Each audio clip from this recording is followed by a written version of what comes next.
Agustina la conoce. Así que no vamos a hacer mucha presentación.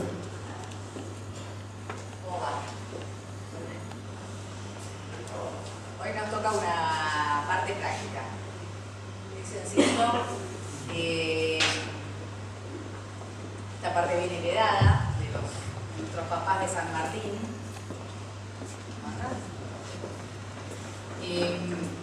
No sé, algunos por ahí ya lo conozcan, es cómo hacer un genograma. Un genograma es algo práctico, de cómo dibujar el esquema de la familia. Así que les vamos a transmitir un poquito esto, que probablemente ustedes lo vuelquen en la ficha o para el uso de ustedes cuando van recibiendo a los que vienen a consultar.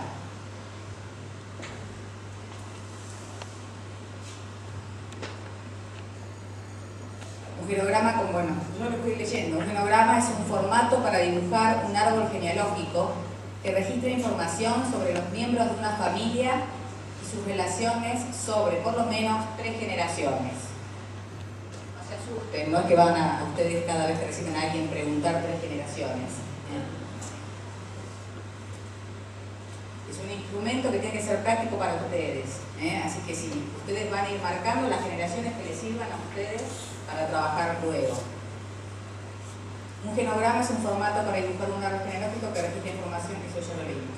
Los genogramas muestran la información familiar de tal forma que provee de un vistazo rápido, patrones familiares complejos y una fuente rica de hipótesis acerca de cómo un problema puede estar conectado con el contexto familiar y la evolución del problema y del contexto con el tiempo.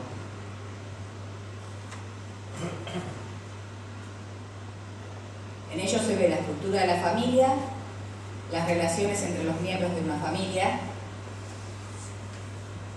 y es una descripción gráfica, donde se están ubicados los distintos miembros de la familia, sus vínculos biológicos y sus vínculos legales.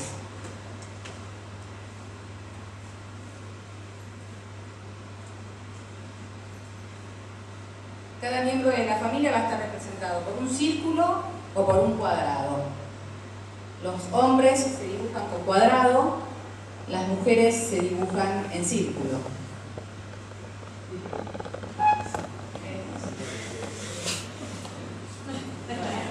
Sin alusiones personales, tienes razón.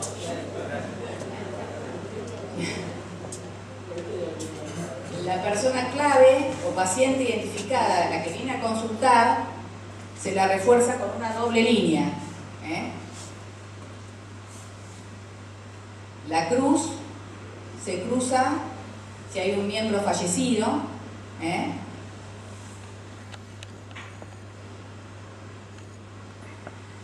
Sí.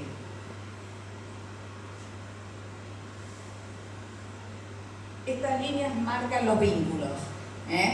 La relación de matrimonio se marca con una línea y ahí ustedes están leyendo que está puesta la fecha de ese matrimonio. Vamos a ver si dice algo más importante lo que está escrito. Está perfecto. Perfecto, la fecha, la M de matrimonio y la fecha de cuando se casó. Hombre y mujer casados en un vínculo matrimonial. En este segundo diagrama ustedes ven unas rayas que se cruzan. Está hablando de separación y de divorcio. Ahí te pusieron la fecha de los dos eventos, la de separación y la del divorcio.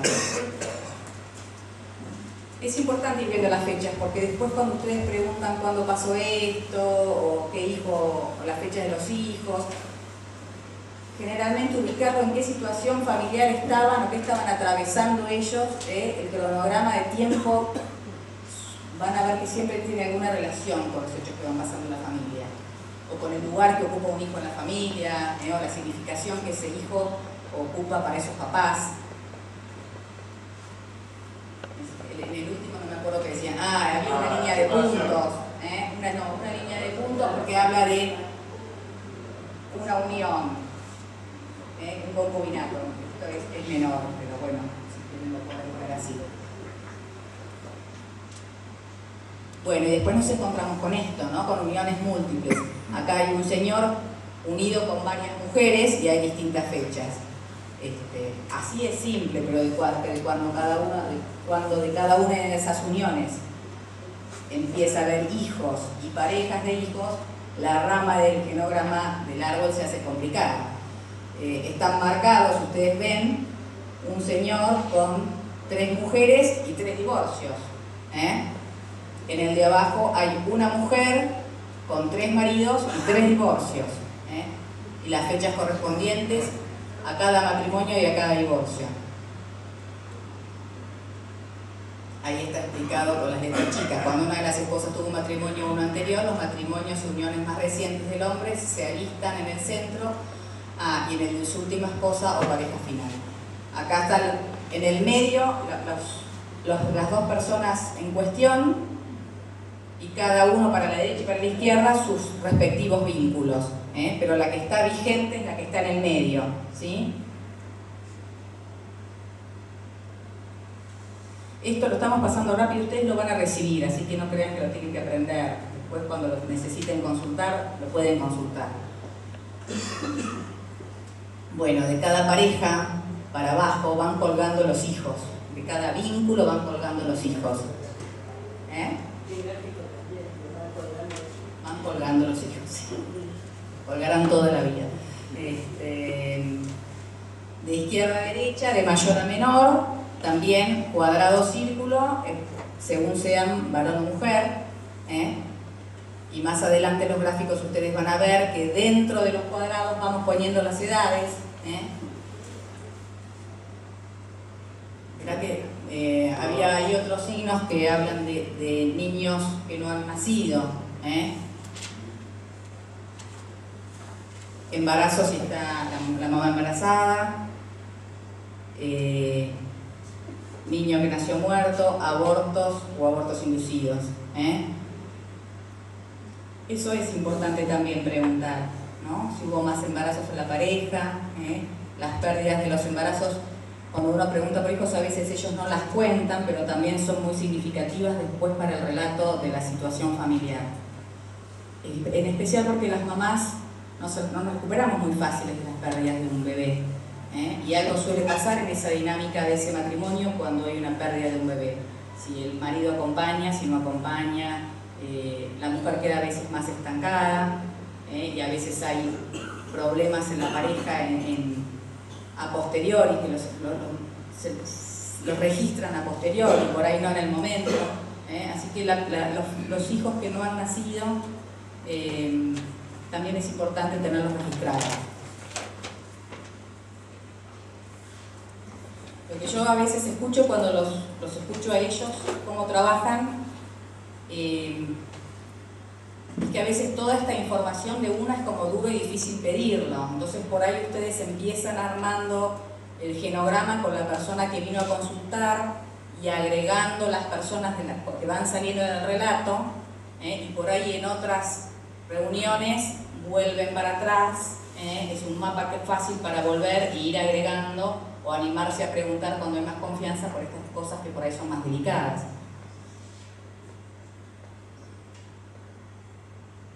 Hay otra característica para representar hijos con particularidad, hijos adoptivos, con líneas de puntos, mellizos, los 2 que salen de la misma raíz, gemelos. Esto la verdad, al final terminamos todos marcando a todos los hijos igual porque son todos los hijos igual, pero bueno,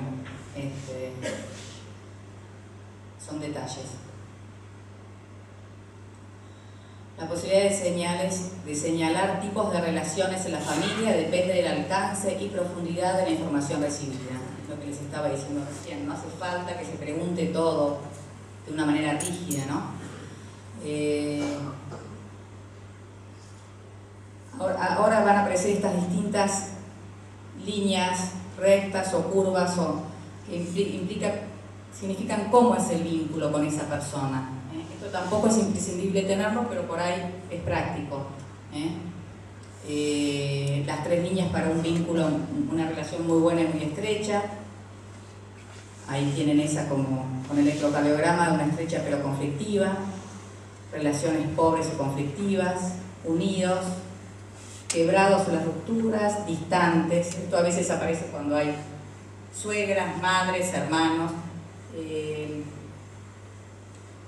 Esto por ahí es más lindo preguntárselos a ellos.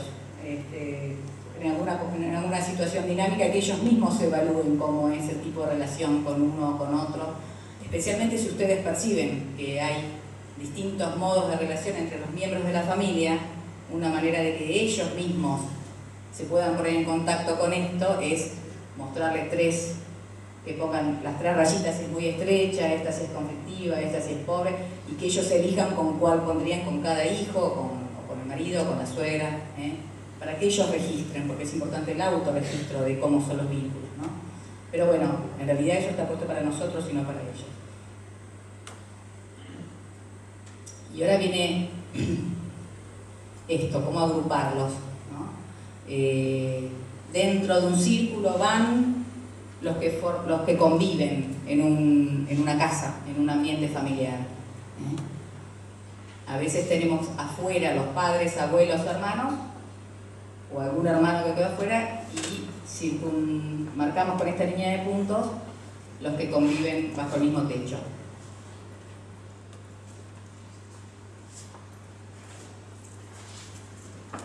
Bueno, ahí lo ven más complejo, ¿no?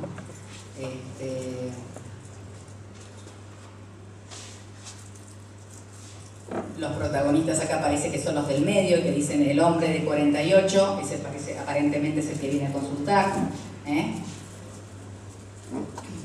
Está casado con la señora de 42. Hacia arriba se ven los padres de ambos, cómo son las relaciones de ellos, de este señor con su mamá. Con su papá no hay un vínculo marcado, se ve que hay una relación muy estrecha con su mamá. Ay, yo veo poco, parece una cruz, ¿no? Está fallecido, tenés razón, está fallecido. Los 2 padres están fallecidos, las 2 madres no, están las edades también. No llego a leer lo que dice. Ahí están los nombres. Luis falleció producto de un infarto, dice, ¿no? Romina, sana, viuda y dueña de casa. Sebastián, fallecido producto... Un EPOC. Sí, un EPOC. De un EPOC. Bien. Carlín, viuda, sana y dueña de casa. Abajo Victoria. La mujer Victoria dice la fecha de nacimiento. Dueña de casa. Diabética. Y diabética. Y Claudio. Están las ocupaciones. Las ocupaciones también nos dicen mucho de quien nos viene a consultar. Él es agricultor. Acá Alexis y Emilio. Alexis nació en el 92, es estudiante, tiene 21 años, y Emilio, que tiene 16, también es estudiante, y es un matrimonio separado. Eso significa separado en el año 90, ¿no es cierto? No, ahí no está la fecha de separado, está la fecha del matrimonio. Falta la fecha de la separación, teóricamente, ¿no? Claro, pero la M es de matrimonio, la raya es de separados. La raya indica que están separados. Y conviven todos, a pesar de estar separados. Eso es llamativo también, ¿no? Eso se da. Eso se da mucho. La separación de vivienda es muy costosa. Entonces, la verdad que muchas veces se convive, aunque esté en el vínculo de los cónyuges disuelto. También es muy interesante en este gráfico. A mí lo que me llama más la atención es las 3 líneas para arriba y las 2 para abajo. Bueno, acá dicen que por eso se separó. Parece que hay algunos temas del Señor que no ha podido resolver. Pero bueno, y te da como lástima que con los chicos tenga 2 y no tenga 3. Pero bueno,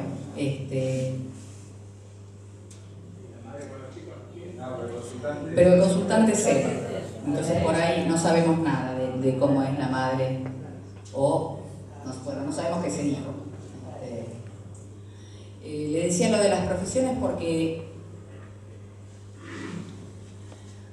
a mí me resulta útil, a todos nos resulta útil para comunicarnos con el otro, hablar en el lenguaje del otro. Y entonces si estamos hablando con un agricultor, por ahí hablar de las semillas y de la siembra y la cosecha está bueno, o si hablas con un mecánico, iremos a la mecánica. cuando uno le quiere transmitir algo, hablar en el lenguaje del otro es una manera más fácil de llegar. ¿Terminó? Bueno, es sencillo. El genograma es sencillo. ¿Alguna pregunta de esto? ¿Para qué sirve? A mí personalmente me sirve para que cada vez que viene alguien adelante, lo primero que hago es, cuando vuelves vos ya te olvidaste de cómo era la familia, quién es quién. Te sirve a vos de guía, más cuando tenés varios casos que atendés, o te nombran a alguien, ahí es como un mapa que si lo tenés fácil, es fácil ver, ¿no? Sin tener que volver a preguntar, que te da como mucho pudor porque parece que no te importara, o te hubieras olvidado lo que no te pedí. Te olvidas de los nombres, te olvidas de cómo era la relación, te olvidas, la verdad es que te olvidas.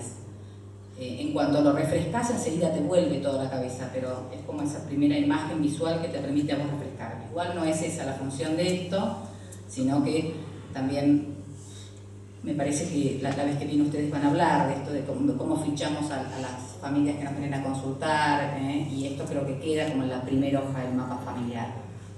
Acá hay una pregunta. ¿Se anota solo las relaciones de consultante? No, se anota lo que va saliendo. Claro, porque el consultante me dice, mi mujer con mis hijos tiene muy mala relación. Sí, vos anotás eso. A no ser que después alguna vez venga la mujer y vos puedas armar otra nota, por ahí lo pones en otro color, por ahí vos misma te fijas como las distintas miradas, ¿no? Si lo escuchaste. Ahí se anota la mirada de él. Se anota la mirada del consultante, sí. Capaz que vos después, escuchándolo, te das cuenta que eso no es tan así y lo podés ayudar a transformar esa mirada. Pero eso es muy subjetivo, ¿no? El tipo, cómo son los vínculos. Es más, capaz que le preguntas a los dos miembros del vínculo y te dicen cosas distintas, ¿no? Seguramente. ¿Les ha pasado que, como se supone que no se supone, como esta relación es confidencial, que el consultante no quiere que escriban nada?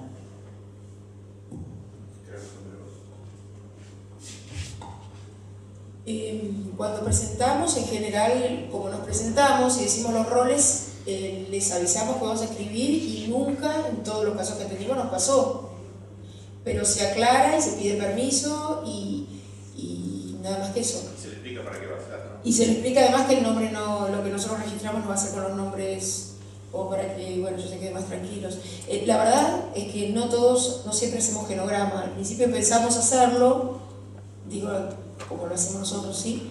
Lo empezamos a hacer y quizás porque no somos tan profesionales nos da tiempo de leer la hojita antes de arrancar, y depende de los casos. Hay veces que lo hemos hecho y otras veces que no.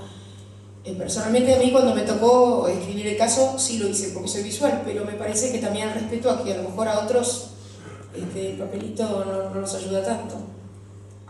El genograma también puede servir para pasarle información a los profesionales cuando les queremos hacer una consulta. Y como decía Agustina recién, visualmente enseguida Agustina puede saber cómo es la familia. Igual nosotros no lo hemos hecho, pero en los primeros dos sí, dice María Laura, no es tan fácil. Pero creo que cuando se hace en el mismo momento que se está el consultante, ¿se va haciendo o uno va anotando y lo arma? En el momento que está el consultante vos haces lo que podés. Claro, entonces después te pones a hacerlo. Lo cierto es que esto es algo heredado, lo usan los médicos, lo usamos los psicólogos, es algo que el que lo tiene en rutina lo puede utilizar fácilmente, pero entiendo que como elemento nuevo, hasta que no lo aceitás, entiendo que por ahí no sea cómodo, no es ninguna obligación.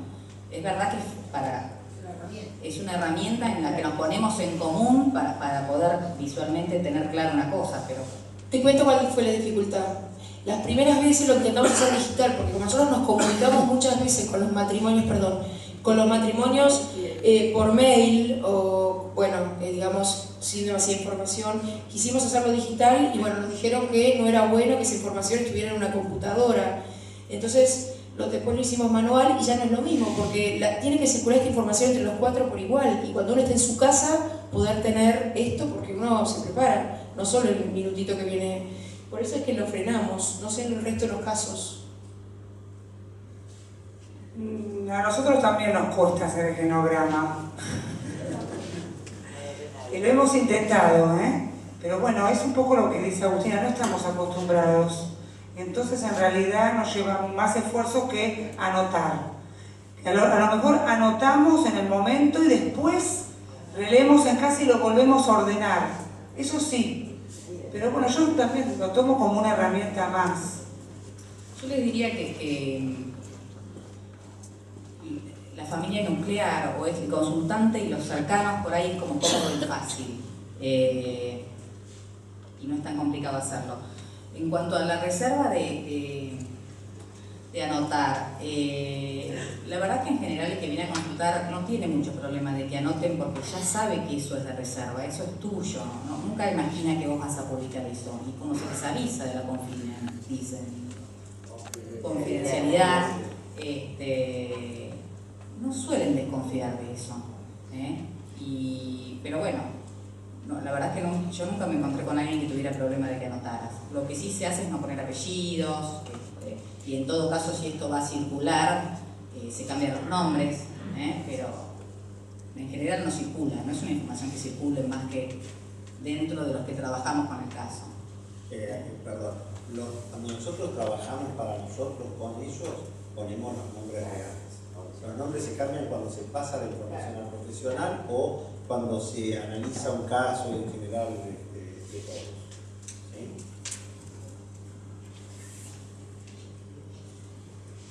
Ahí Agustina dijo una cosa muy importante. Ellos como profesionales van armando la cosa rápidamente y en una sola vez. Nosotros no. Nosotros quizás hay cosas que nos enteramos 8 meses después, porque es cuando lo cuenta el consultante. No cuando nosotros queremos ganar la información o cuando nos gustaría armarlo, sino cuando ellos lo arman. ¿Sí? Agrego una cosa chiquita, que el tema de tener el genograma o la ficha sirve después para hacer estadísticas, porque esto sí es importante. En algún momento ver cuáles son los casos que más se consultan, si se repiten determinadas situaciones. Eso no está en el genograma. Yo pondría motivo de consulta, teniendo siempre en cuenta que muchas veces el motivo de consulta no es lo que después se trabaja en las consultas, pero es lo que a la persona lo trajo, ¿no? Eso es lo que sirve para las estadísticas. Si el motivo de consulta es un divorcio, si es una crisis matrimonial, lo que sea.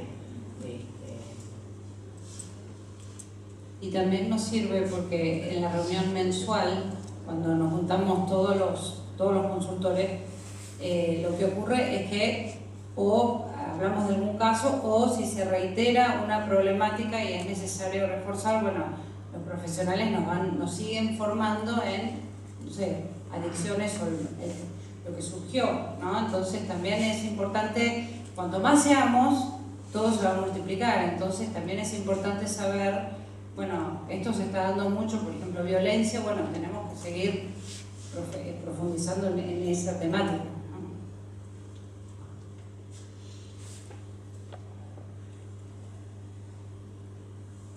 ¿Estamos con esto? Cumplimos, porque nadie quería dar este tema, porque resulta re aburrido, pero lo teníamos que dar. ¿Pasamos a otra cosa? ¿Te parece que hablemos los grupos para trabajar después? Espera que les cuento primero un poquito cómo vamos a trabajar, antes de armar los grupos. Como estamos ya en el cierre de nuestro seminario, queríamos hacer cosas un poquito más prácticas. Como les tocó la psicóloga adelante, los va a hacer trabajar a ustedes. En el segundo bloque vamos a trabajar de a grupos de a 3 matrimonios. Uno va a ser consultante y 2 van a ser orientadores. Todos van a ser consultantes y todos van a ser orientadores, pero van a trabajar no en público, en privado cada grupo.